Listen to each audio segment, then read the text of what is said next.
Bisinti kaayong purma. Pero nagtagsag habak, doon ay bala nga ni bubuto. Mahal na ba ni Father? Tagusang libo rabang buok, ani?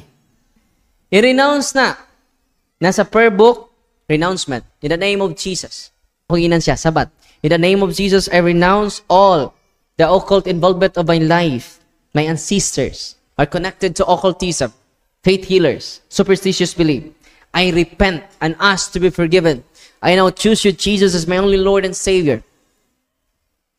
Muna, balikan ang katulo. Pag-renounce nila, silang upat, completely healed. Nagsulti ko dito smago sa tubig. Insa nga, Father, nagsunod mo ko nimo. Akong mama, Father, maglisod og lakaw.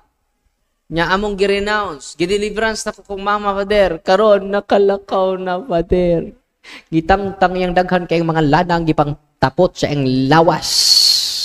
Kay kada habak, doon na nay demonyo nakatapot.